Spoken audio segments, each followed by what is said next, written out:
de las biotecnologías que se usan en la reproducción animal, principalmente el ganado bovino, aunque también puede aplicarse en ovinos y en caprinos y en porcinos también. Y el término biotecnología se va a referir a las tecnologías que utilizan en conjunto a organismos biológicos, organismos vivos o sus derivados, y esto va a servir para modificar los productos o los procesos para un uso en particular. Entonces vamos a entender como biotecnología reproductiva todas aquellas tecnologías que se mezclan con la biología para ayudar en la reproducción de la especie que se requiera y mejorarlos genéticamente y mejorarlos también económicamente hablando.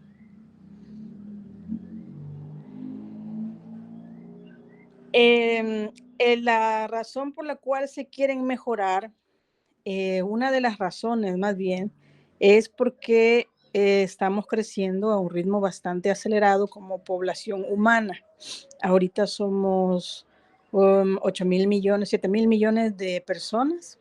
Es una cantidad que uno no se imagina, pero para el 2050 vamos a ser 9,000 millones de personas y subiendo. Entonces ahorita, gracias a los descubrimientos médicos que mejoran la calidad de vida del ser humano, ya no hay tanta muerte infantil, ya no hay, ya el tiempo de vida ya no es corto, como antes la gente se moría a los 20, 30 años, hoy ya estamos superando los 80 años, entonces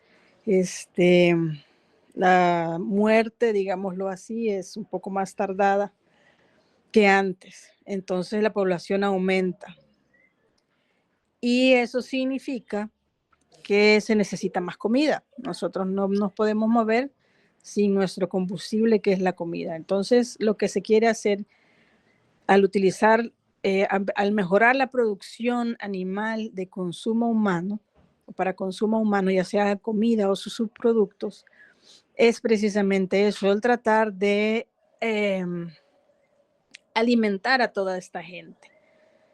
Así que se van a empezar a hacer las investigaciones científicas para ver cómo se pueden ir mejorando, no solamente la parte biológica, que sería el saber lo que hablábamos en la clase anterior, el saber cuándo la hembra está en celo para poder aprovechar al máximo el celo que presenta después del parto y que no pasen 21 días y que eso genere también una pérdida para el productor y que no haya hembra cargada para producir leche, ¿verdad?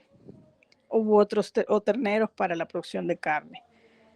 Entonces, se van a hacer las investigaciones, se van a hacer estos avances de biotecnología reproductiva y esto va a hacer que haya más ganado eficiente en su productividad. Entonces esto nos va a ayudar para mantener y la continuidad de los genes de calidad superior. Calidad superior va a significar que va a haber una mayor cantidad de carne o de leche, en el caso de los bovinos, y va a haber también un acortamiento de los celos, perdón, del anestro. El estro se va a presentar más pronto y va a haber una eficiencia en la reproducción también para que hayan terneros tanto para reemplazo como para carne. Esto acelera el crecimiento de la población animal al usar la biotecnología. La FAO considera que estas son necesarias para que puedan alimentarse al menos 600 millones de personas pobres en todo el mundo. También la diversidad del ganado y sus razas pueden ayudar a enfrentar este cambio climático mediante los rasgos adaptativos que cada raza tiene de acuerdo a su lugar de origen. Las razas que pueden tolerar el frío, las razas que pueden tolerar el calor, las razas que puedan tolerar las sequías, por ejemplo. Ese tipo de cosas son las que empiezan las que se están aprovechando realmente actualmente. Bueno, la que todos conocemos es la inseminación artificial, que es la que se hace en todo el mundo. Empezó a desarrollarse en los años 30 y ya para los años 40 ya era comercializada. Esta utiliza la pajula francesa, que es la pajilla que ya conocen los que han ido al curso o a las personas que ya saben un poco más de la inseminación artificial. Y esta es la que se usa en prácticamente todo el mundo. Más del 90% es lo que se utiliza en el mundo. Es la más sencilla y es la que tiene más ventajas en términos de mejoramiento genético, porque se utiliza un toro de muy buena calidad y este es el que el semen de este lo van a utilizar para insementar a las vacas, ya sean buenas o regulares vacas, pero esto va a significar que la cría va a ser un poco mejor genéticamente hablando. Entonces, como les decía, se va a usar un macho de alto valor genético. La rápida difusión de la genética superior por lo mismo, porque se utilizan sus genes para cargar a las vacas. No va a haber enfermedades venéreas porque no va a haber contacto sexual directo. Ya no hay que mantener al toro, solo se mantienen a las hembras. El toro desaparece prácticamente. Hay lugares donde mantienen alguno, o si la granja hace la inseminación, pues tienen su propio toro, si no la gente puede comprar el semen en sitios autorizados, no necesitan tener al toro con ellos. Pueden utilizarse machos incapacitados, pero esto se refiere a que ellos nacieron genéticamente superiores al resto, podríamos decir, pero por alguna u otra razón, quizás sufrieron un accidente, se quebraron una pata, ya no tienen la suficiente fuerza para poder cargar a la vaca, por decir un ejemplo, o tuvo un accidente, algo que lo incapacitó para poderse procrear. Entonces, pero que genéticamente hablando es realmente importante el mantenerlo. Se puede mantener, se puede transportar y conservar este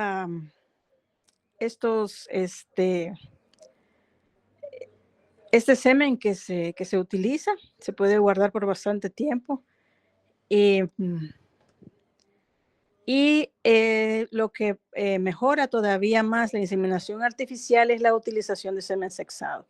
Eso ya lo vamos a ver más adelante. Pero como les decía, la inseminación artificial es la forma más simple. Tiene sus desventajas como cualquier otra cosa. Es que se tiene que contar con personal calificado para hacerlo, para que no hayan errores. Se tiene que tener el equipo adecuado de inseminación y se deben establecer prácticas de manejo para identificar a las vacas cuando estén receptivas, lo que hablábamos la clase anterior, que hay que estar observando principalmente a las vacas en base a el historial de su ciclo reproductivo, a saber de que en un promedio de 21 días la vaca después del parto va a entrar en celo. Entonces todas esas cosas para poder identificar a la mayor cantidad de hembras que están prontas a ovular. Bueno, el método de la inseminación artificial es lo que ya estaba mencionando, la identificación de las vacas en estro mediante la observación, el examen ginecológico.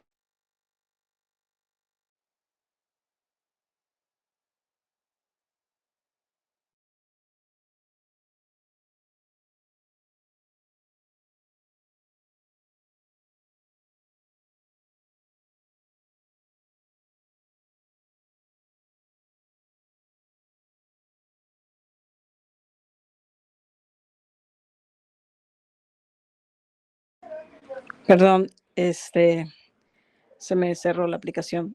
Bueno, estaba diciendo que tenemos el método de identificación, los métodos para realizar esta inseminación artificial, perdón.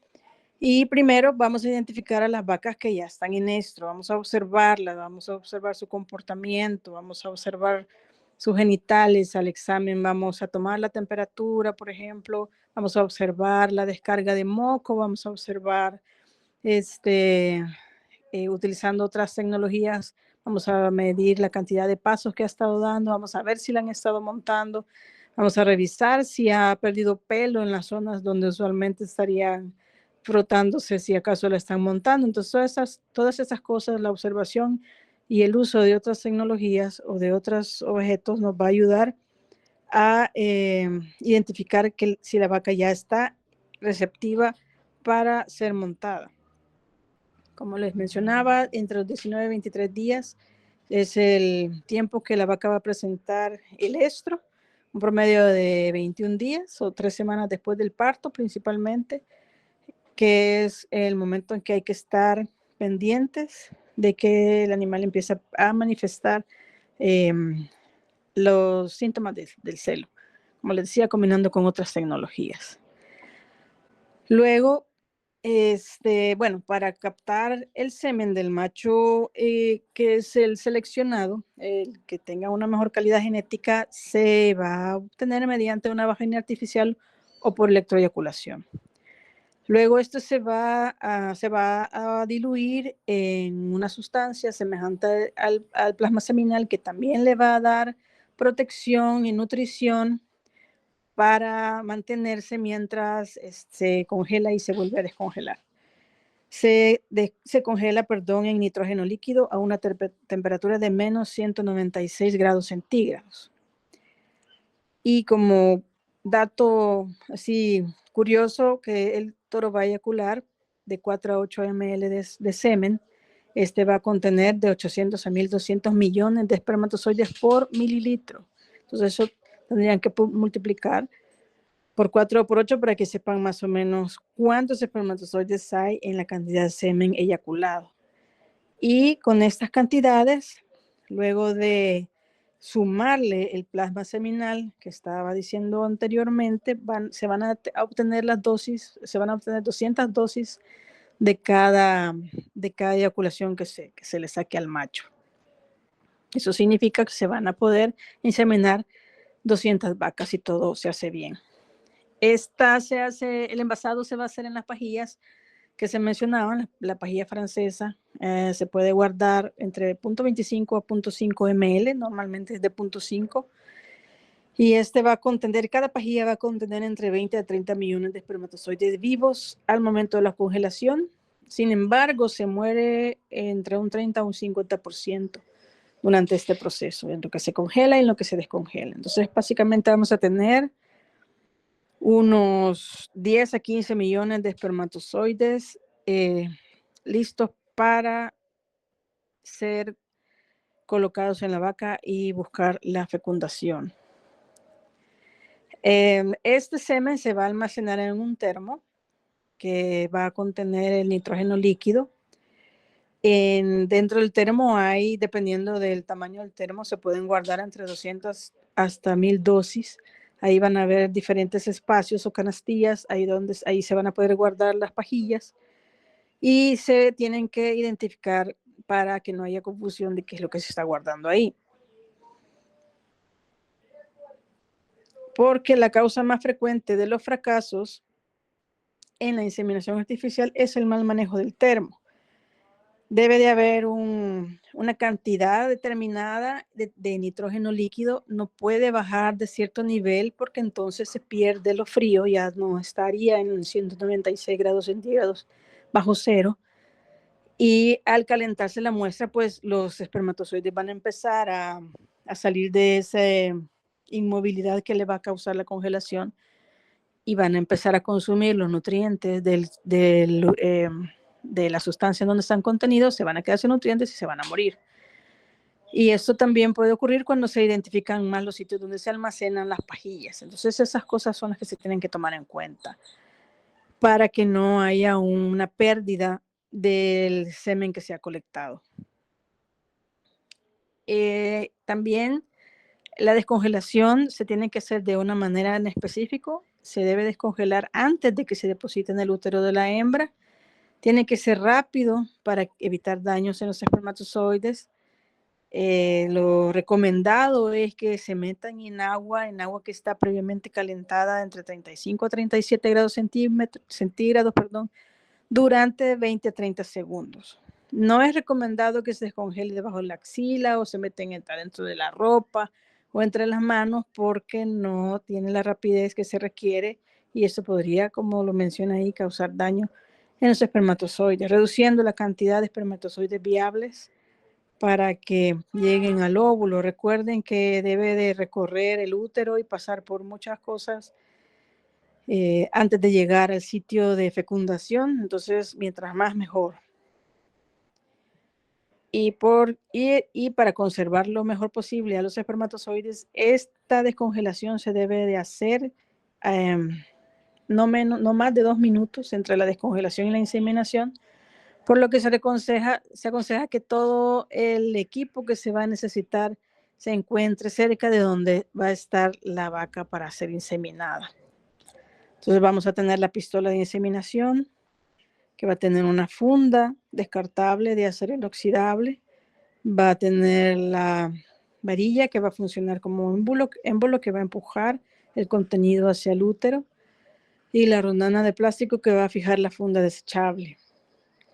Entonces, esta pistola se tiene que mantener a temperatura corporal, para que los espermatozoides, al ser ingresados adentro de la pistola, no vayan a tener algún choque térmico si la pistola se deja afuera y está más fría de lo que ellos van a estar. Recuerden que van a estar previamente calentados entre 35 y 37 grados. Entonces, es importante que también la pistola esté a la misma temperatura del semen.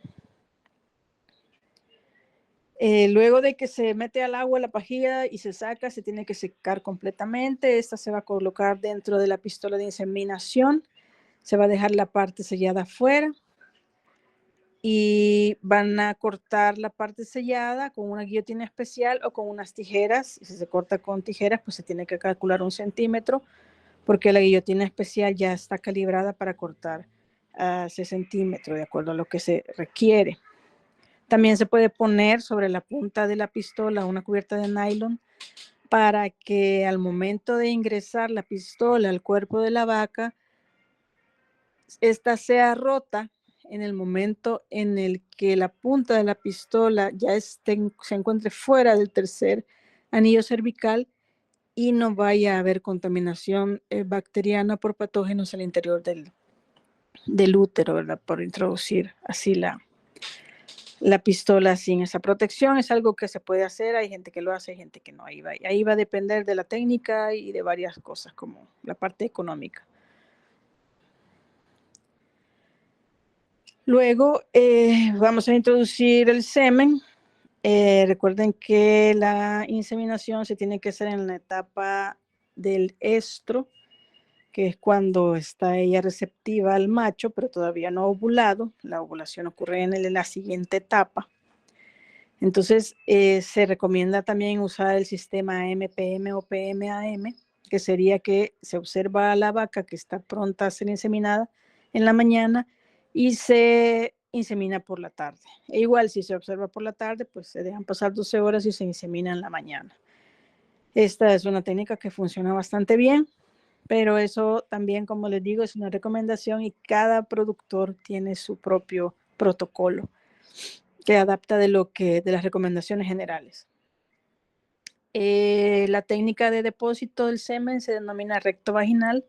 Pues si somos diestros, con la mano izquierda la vamos a introducir en el recto, y la mano derecha es la que vamos a utilizar para meter la pistola que se va a encargar de hacer la inseminación. Entonces, con la mano izquierda vamos a ayudar a la introducción de la pistola adentro del cervix, tratando de no empujar o de no estar haciendo presión, porque podemos romper alguna parte del tracto reproductivo y causar una enfermedad y daños al animal. Entonces, se tiene que ir tal vez manteniendo una ligera presión para que no retroceda la pistola, pero es la mano izquierda la que se va a encargar de manipular para que esta esta pistola vaya pasando a través de los anillos. Y como les decía, para evitar la entrada de agentes patógenos o bacterias oportunistas, se tiene que, bueno, lavar la zona, a trabajar bien, secar bien, abrir lo más que se puedan los labios y evitar lo más que se pueda que la pistola toque el tejido de la vaca para que no vaya a haber una contaminación que llegue al útero y produzca un problema, una infección que no favorezca al animal ni al objetivo de la reproducción. Y al llegar, como dice ahí, al último anillo se deposita el semen. ¿Hay alguna pregunta hasta el momento sobre la inseminación artificial para que la podamos aclarar, o sus compañeros que han recibido el curso también pueden aportar un poco más sobre este tema, si así lo desean?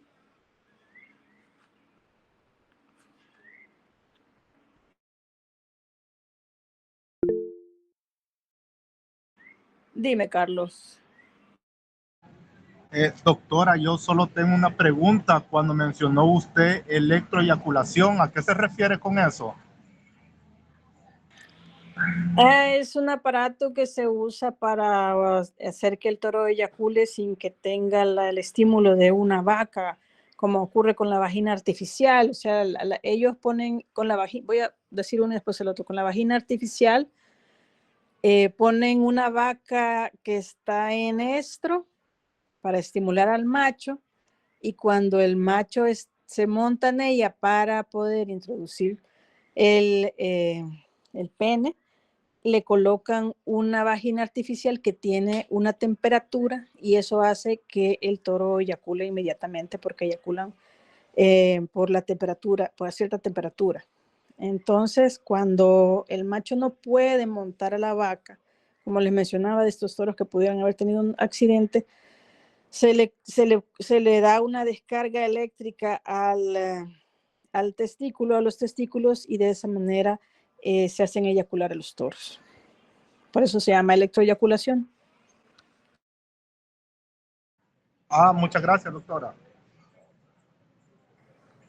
Por nada. ¿Hay alguna otra pregunta?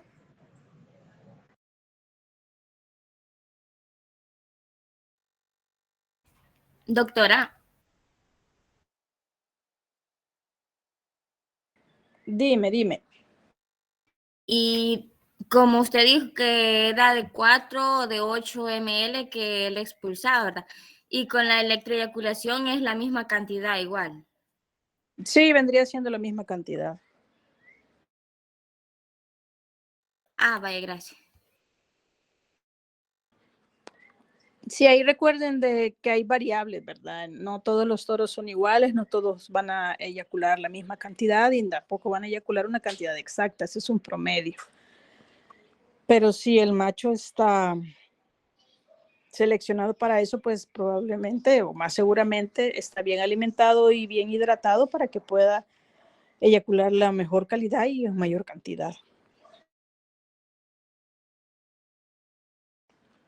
Bueno, seguimos entonces. Otra manera de usar la biotecnología es con la sincronización de celos. Esto se hace para tener más vacas que presentan su celo al mismo tiempo. Esto va también a aumentar la cantidad de hembras que van a quedar preñadas al inicio de la temporada de la monta.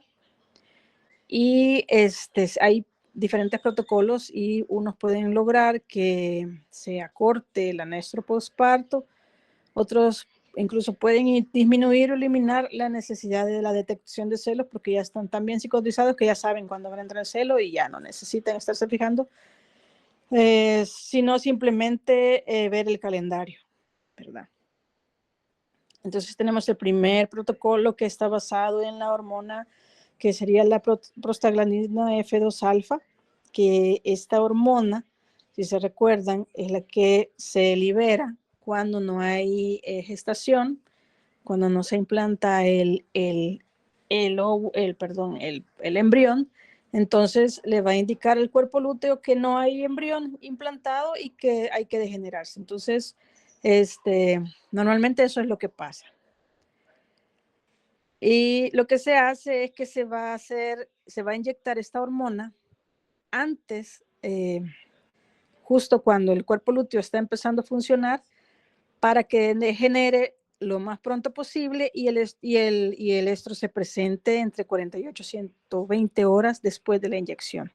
Entonces, es una manera de acortar, más bien de acelerar el ciclo estral al hacer que el cuerpo lúteo degenere antes de tiempo y se presente el estro también mucho antes de tiempo. Como dice ahí, entre las 48 y 120 horas después de aplicada esta hormona.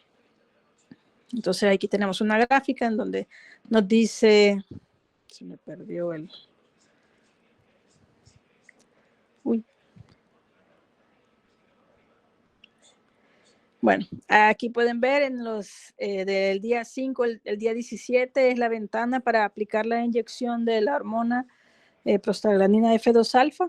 En ese periodo se aplica y se hace que el cuerpo lúteo degenere y se forme nuevamente y se inicie nuevamente el ciclo estral, ¿verdad?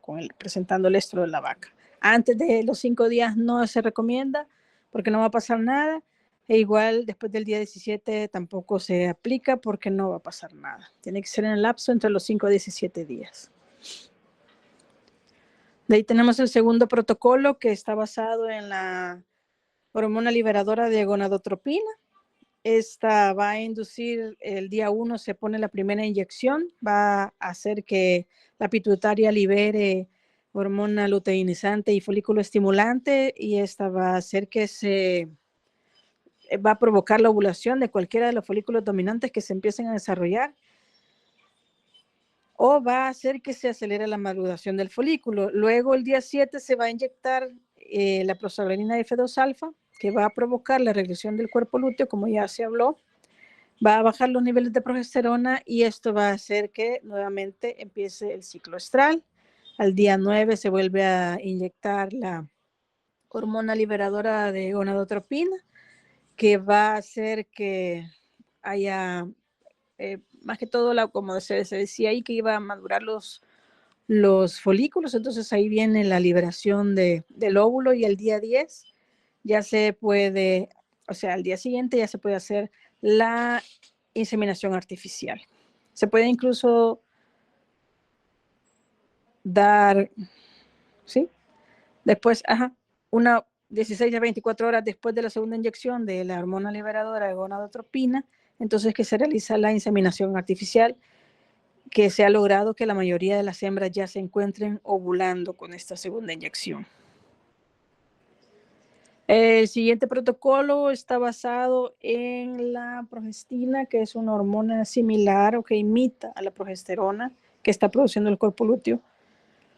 Lo que va a hacer es la inhibición de la ovulación. Esto lo que quieren es otra técnica definitivamente. Lo que van a hacer es alargar el tiempo de funcionamiento del cuerpo lúteo que está liberando, se está liberando la progesterona y por más o menos unos 7 días se está aplicando la progestina para que se alargue este ciclo, se mantenga un folículo persistente y luego se deja de aplicar la progestina para que el ciclo continúe, pero como ustedes pueden leer ahí, no es muy efectivo, pero sí ya el siguiente ciclo lo esperan ya con una fertilidad normal. Entonces esto lo que hacen es otra técnica de sincronización en donde utilizan al cuerpo lúteo para que esté funcionando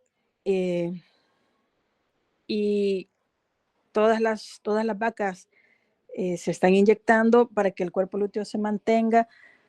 Luego retiran la progestina para inducir más rápido el estro y se pueda iniciar un ciclo más rápido, pero que dé una fertilidad a la mayoría de las vacas al mismo tiempo.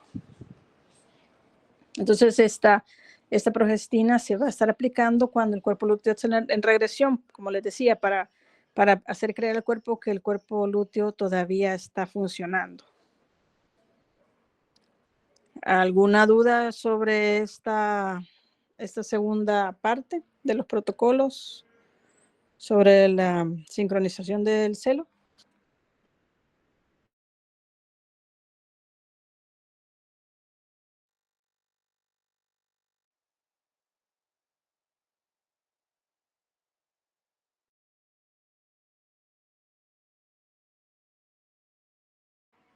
Bueno, entonces seguimos con la transferencia de embriones. Aquí lo que se busca es que haya una superovulación, que la hembra ovule todo lo posible. Una hembra donadora de alto valor genético, y esta se va a inseminar para que sean fertilizados todos estos ovocitos, y luego se retiran los embriones antes de que se aniden para poder transferírselos a otras hembras receptoras que no tienen un gran valor genético, solo son como, digámoslo así, los envases, y estos se van a encargar finalmente de desarrollar estos embriones. Esto logra una mayor producción de los reemplazos de mayor potencial genético. Entonces, la vaca seleccionada para donar tiene que estar con un historial de sus padres, que fueron buenos reproductores. No tiene que haber presencia de enfermedades hereditarias, tampoco haber padecido de enfermedades que le afectaran la fertilidad y que no estén tan viejas. Y las vacas receptoras son vacas jóvenes que no estén en el momento enfermas, que afecten su producción, que ya hayan parido y que hayan demostrado que son buenas madres. Y con un buen tamaño para que no haya problemas durante el parto, porque recuerden, estamos mejorando la especie, entonces mientras más grande mejor. Así que aunque la vaca no sea de una gran calidad genética, pero sí tiene que ser grande para que pueda sacar ese ternero. ¿Y cómo se logra esto? Pues mediante las hormonas. Se va a inyectar la hormona folículo estimulante. Esta va a hacer que se empiecen a madurar los folículos. Se hacen varias inyecciones, ahí depende del protocolo de cada granja, y se hace durante varios días también para producir una superovulación. Luego, como ya se mencionó, se insemina. Los óvulos son fertilizados y se les deja que vaya creciendo. Pero llegado el día 7, estos se van a recoger mediante un lavado uterino y luego se van o se transfieren inmediatamente a la hembra que quieren cargar, o se van a la criopreservación, y esta criopreservación dura bastante tiempo, décadas, o sea, no hay una fecha, dura bastante tiempo. Hay diferentes técnicas de criopreservación, pero todas buscan ese fin de poder guardar eso durante bastante tiempo. ¿Alguna duda acá sobre la transferencia de embriones?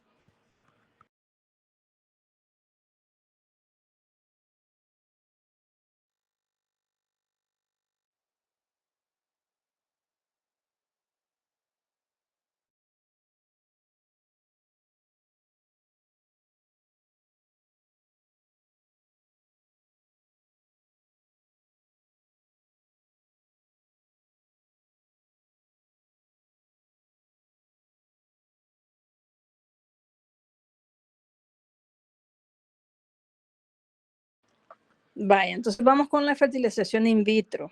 Esta se va a realizar en el laboratorio. Se va a obtener ovocitos de parte de la hembra y el espermatozoide de parte del macho.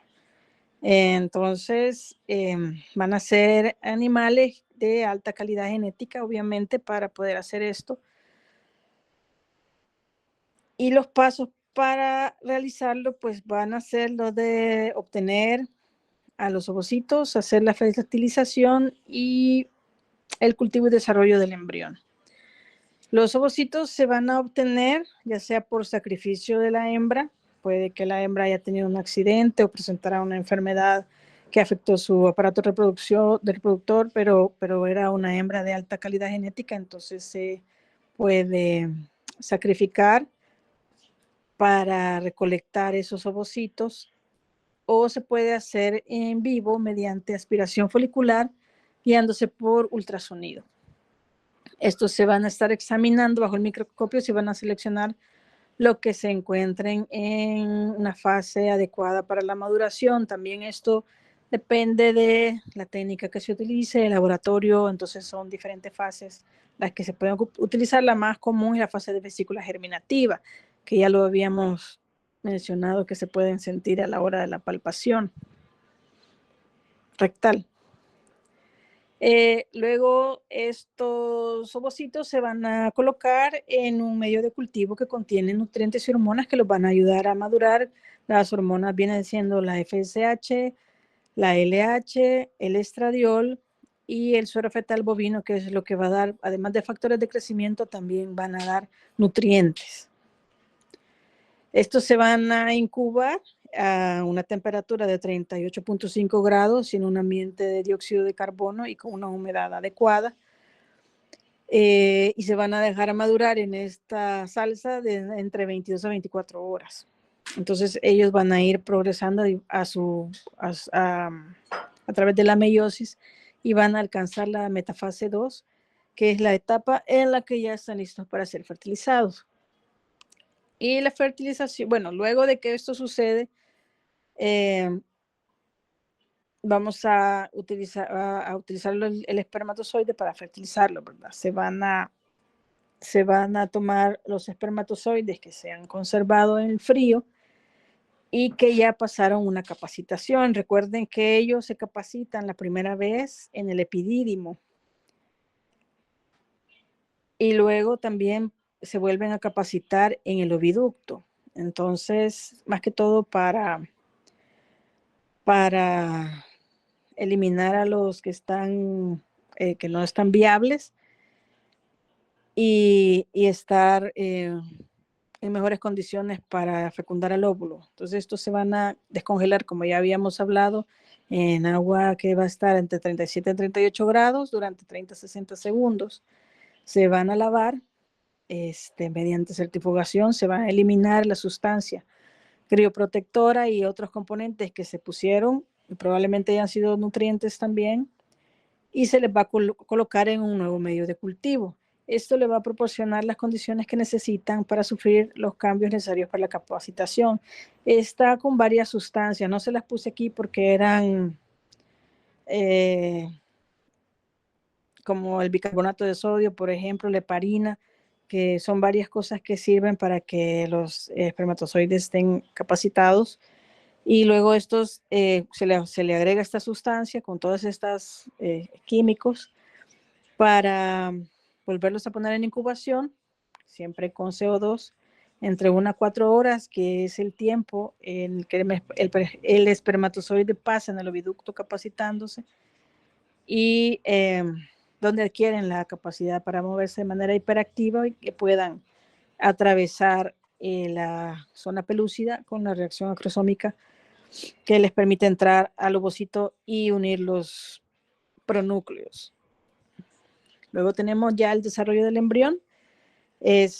Como les decía, se hace la fecundación en la ampolla del oviducto y durante el tiempo en que el cigoto se está moviendo hasta la zona de implantación, pues está habiendo la división celular que ya conocen y de preferencia quieren retirar esta célula cuando está en la etapa de blastocisto. De ahí se criopreservan hasta que van a ser utilizados. ¿Alguna duda hasta este momento?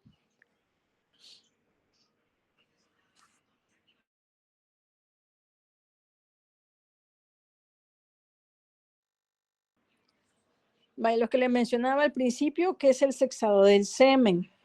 Es mejor a la hora de la inseminación artificial, y no sé si aquí se hace en el país, ahí sí me gustaría que me lo mencionaran los que han ido a las clases de inseminación artificial, si trabajan con semen sexado, perdón, o siempre está como se ha hecho de manera tradicional, sin saber qué sexo va a ser la cría que nazca.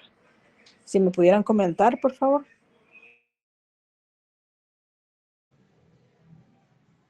Pues fíjese, doctora, que yo las experiencias que he tenido siempre lo hacen con semen tradicional, porque la mayoría de los ganaderos comenta de que cuando es semen sexado sale mucho más caro. Sí, definitivamente, porque es todo un proceso y ya lo vamos a ver para poder saber qué sexo es el que vamos a tener. Sin embargo, esto tiene sus ventajas porque si queremos tener solo hembras, que es lo que se busca para que sigan pariendo y para la producción de leche, por ejemplo, entonces sale bien tener el semen sexado. Y esto se va a hacer con un marcador que se va a poner en el ADN, utilizando la técnica de la citometría de flujo. Esto se va a hacer a través de una corriente eléctrica y luz ultravioleta. Entonces, se recolecta el semen, se hace la evaluación del semen, se evalúa su motilidad, su concentración, y luego se les aplica una tinción o un tinte, que es el fluorocromo. Este se deja reposar, se incuba para que se adhiera lo mejor posible al ADN y este va a emitir una fluorescencia cuando se le coloca en luz láser. Entonces, eso es lo que se está buscando. La muestra teñida se va a introducir en un sistema de flujo en donde se van a alinear a los espermatozoides para poderlos evaluar uno por uno en esta citometría de flujo, para que estén en una fila única y así puedan ir pasando uno por uno por el punto de análisis y poder ver la cantidad de fluorescencia que tengan. Como se mencionó, el ADN de los espermatozoides que tienen el cromosoma X tienen más ADN y por lo tanto van a producir más fluorescencia que los que tienen el cromosoma X. Hay esta otra parte que dice forward scatter y side scatter. Aquí todo se refiere a que también la citometría de flujo va a medir la luz que se dispersa hacia adelante, que sería el FSC, y hacia los lados, que sería el SSC, y va a proporcionar información adicional sobre el tamaño y la granularidad de las células. Esto va a ser como parte de un estudio que va a determinar si tanto el tamaño y la granularidad van a tener influencia sobre la calidad del semen y la calidad del donante también, y también relacionado con la cría que salga de este semen, ¿verdad? De ahí con la electroestática, que se van a estar cargando los espermatozoides a medida que se pasan por el láser, va a ayudar también a poder clasificarlos, como portadores del cromosoma X o del cromosoma Y. Y los deflectores van a hacer que se desvíen para que puedan hacerse dos grupos o fracciones, la fracción X y la fracción Y, para que se puedan recolectar y se meten en un medio para que se conserven y luego se van a congelar o se van a utilizar si ya es cuestión de hacerlo.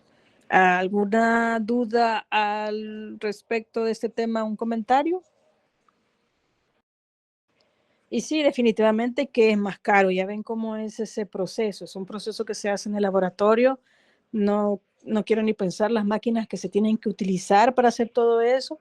Así que no sé si se sabe cuánto cuesta el semen colectado de forma tradicional y cuánto cuesta un semen sexado. No sé si les han dicho el costo.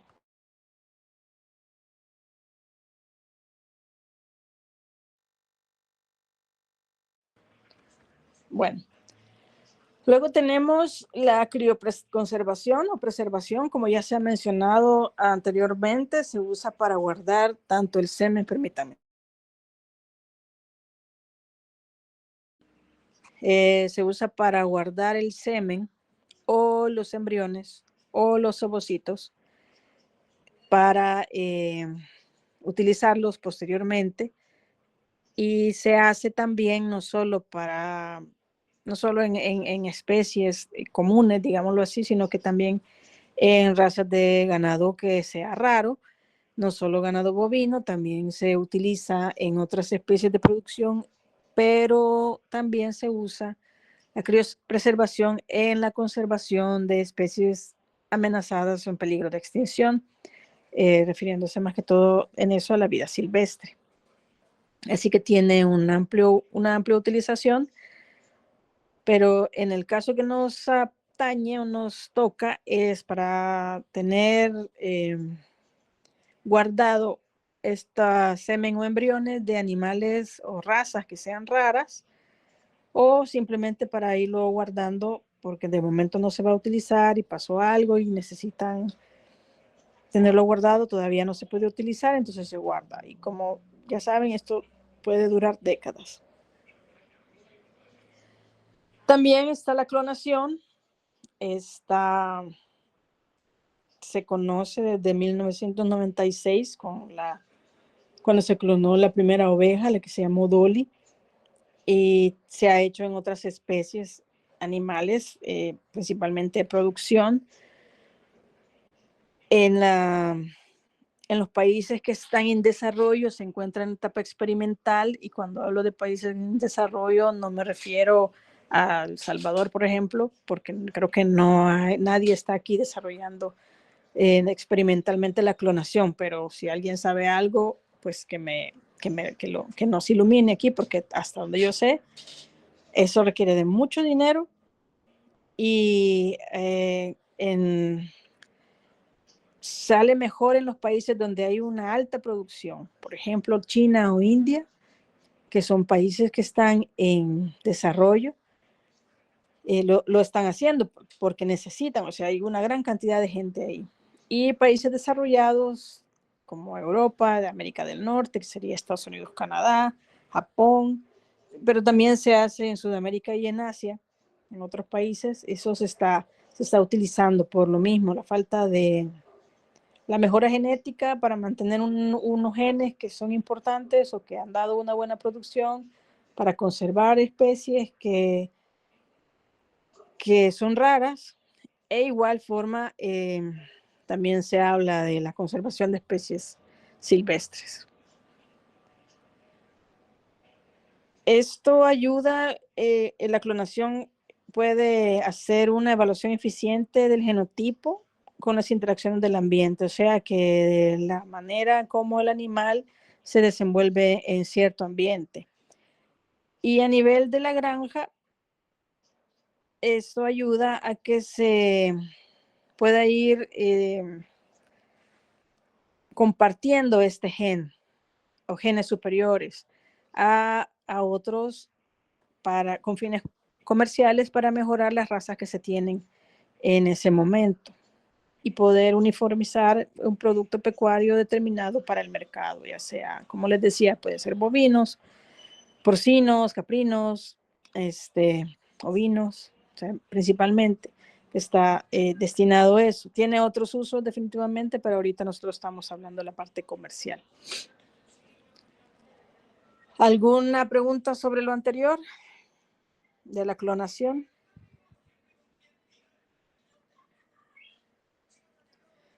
Otra técnica, otra biotecnología que se utiliza son los marcadores moleculares. Esto es para identificar segmentos específicos de ADN en un organismo y que van a ayudar a mejorar la raza, la genética y la producción, la salud animal también. Y se utiliza en la investigación científica para ir mejorando igual todo lo que se ha mencionado, mejorando la producción, mejorando la genética y mejorando la salud animal. Estos se usan principalmente para mejorar la producción, ya sea carne o leche. También utiliza los genes que se han demostrado resistentes a ciertas enfermedades. Va a estar verificando el parentesco para llevar un registro de los progenitores y el pedigrí para mantener la pureza de la raza y evitar la endogamia, porque la endogamia se utiliza para mantener una característica deseada, que de hecho se hace en las razas, se hizo antes y aún se sigue haciendo, pero para un mejor ejemplo, en las razas para sacar las razas de perros y gatos se utiliza la endogamia.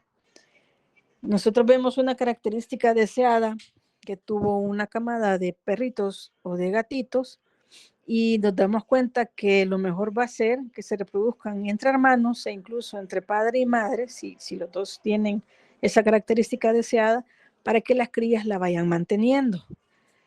Desafortunadamente, esta técnica también trae sus desventajas, que a la par de esa característica deseada puede ir amarrada una enfermedad. Por ejemplo, la famosa displasia de cadera de los pastores alemanes, los problemas de hongos de los perros que tienen, como los Charpey, por ejemplo. O sea, ustedes sabrán, ya espero hayan leído sobre las razas de los perros principalmente, y ahí menciona cuáles son las enfermedades que pueden ser incluso características de una raza. Entonces, para evitar la endogamia, que como les menciono todavía se da, es mejor tener ese seguimiento del parentesco, del pedigrí, para ir mejorando y teniendo mejor calidad para la producción, que no vayan amarradas a enfermedades o deficiencias genéticas que en algún momento puede ser negativo para la producción. También esto va a conservar la diversidad genética y de esta manera se van a diseñar estrategias para mejorar ese manejo genético. Como les mencionaba, la resistencia a las enfermedades se pueden identificar en estos genes y que se pueden ir guardando para poder transmitirlo a otra generación. Igual, los marcadores que se han asociado a la respuesta inmune ayudan a mejorar las vacunas y los tratamientos para la enfermedad del ganado, mejora la calidad de los productos animales, ya lo habíamos mencionado, ayuda con la trazabilidad del producto, registrando y siguiendo el origen y la historia genética de los productos animales, lo que va a dar una seguridad alimentaria al consumidor y este va a confiar más en ese producto. También sirve para detectar adulteraciones mediante la comparación de perfiles genéticos, porque ya ven, pueden decir que, digámoslo así, la oveja Dolly era una gran productora de lana, entonces puede haber gente que diga que ellos tienen descendientes de la oveja Dolly y resulta que al hacer la comparación de los perfiles genéticos, pues no es así. ¿Alguna pregunta al momento sobre los marcadores genéticos? Bueno. Y la otra es la transgénesis, o como ustedes ya han escuchado sobre las semillas transgénicas, también esto se está dando en el ganado. De igual forma, se pueden utilizar, se pueden hacer modificaciones genéticas en los animales y a los que se les puede transferir fragmentos de ADN que lleven alguna característica que se desea que se desarrolle ahí. Y esto puede ser de cualquier cosa, como ustedes pueden leer ahí, pueden ser otras especies animales, pueden ser plantas, pueden ser bacterias o incluso pueden ser seres humanos. Y como se menciona, el objetivo es conferir nuevas características o mejoras de ciertas cualidades del ganado. Hay un fin para esto. El incremento de la producción de carne al introducir genes que aumentan el crecimiento muscular, e igual el aumento de la producción láctea al introducir genes que van a hacer que aumente la producción de la leche. De igual forma, se puede meter genes que le den a la leche más proteínas, más grasas beneficiosas o vitaminas. Se puede introducir genes que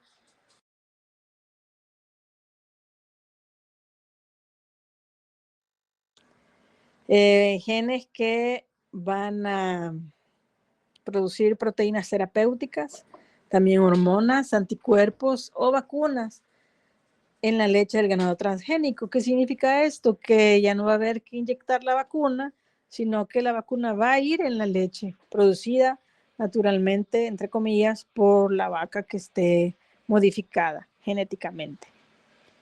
La introducción de genes que van a mejorar la digestión y esta va a reducir la cantidad de metano que libera el ganado bovino, sobre todo con que es su producto de su digestión, que se comenta que todas estas vacas tirándose gases pues contaminan el ambiente por el metano. Entonces, esto va a contribuir a la disminución en el impacto ambiental. Ejemplos, tenemos vacas que pueden producir una mayor cantidad de caseína, que es una proteína útil para la fabricación de queso. Entonces ya no hay que agregarle tanta caseína artificial porque ya viene naturalmente en esa leche.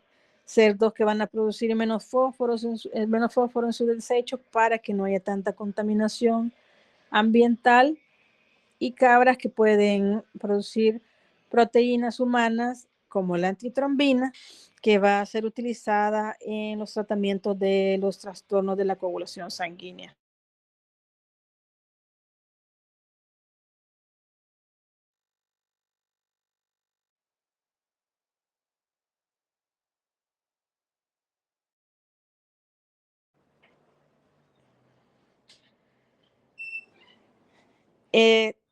Las tecnologías que hemos visto, sobre todo la clonación en su momento, los transgénicos también representan una frontera avanzada en la biotecnología y sí pueden aportar grandes beneficios a la agricultura, a la medicina y el medio ambiente, pero también tenemos que ver la parte ética, la regulación por medio de las leyes del uso de estas tecnologías y la educación hacia la población de cómo se va a utilizar esto para que no vayan corriendo por ahí, que es como el síndrome de Frankenstein, si es que han leído o visto alguna película de esto. Entonces, es una cuestión de que sí ayuda, como todo, pero obviamente el mal uso de las tecnologías, pues, da también resultados que son negativos.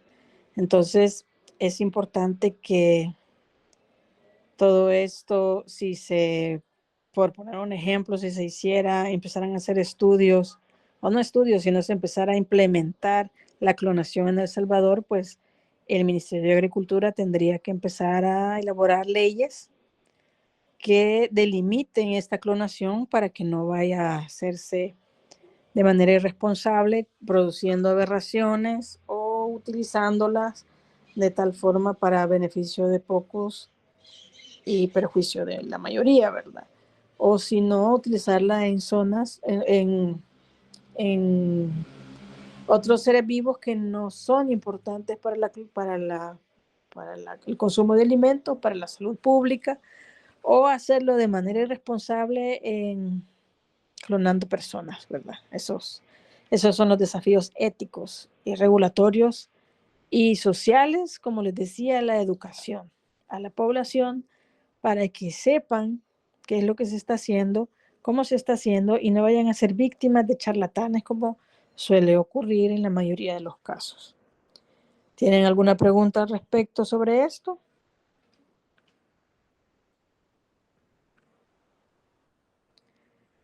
Ok, entonces creo que aquí termina la presentación. Así es. Así que quedamos entonces para este viernes. Vamos a hacer la repetición del segundo examen corto. Voy a necesitar que ese día se me haga entrega de la lista de los estudiantes que solicitaron el examen, porque me lo pide el doctor Silva. Y yo el jueves a más tardar les estaría diciendo a qué hora y en qué lugar lo vamos a realizar. Ya saben los temas, ya está escrito en el Classroom y la clase como tal no se va a dar ese día, así que la tendríamos hasta el lunes siguiente. Yo le estaba consultando al doctor Silva de hacer el parcial final. Quiero ver. Que es la semana del 10 al 14 de junio son los finales. Entonces yo quería hacer el examen el 7 de junio por cuestiones de tiempo. Así que si están de acuerdo, pues le puedo insistir al doctor para que lo hagamos antes de la semana de parciales finales. Solo nos quedaría para ese caso una clase más, que sería la del 3 de junio. Y bueno, el 31 de mayo es la repetición del segundo corto. Así que si no hay preguntas o dudas al respecto, quedamos hasta acá y veo a algunos el próximo lunes.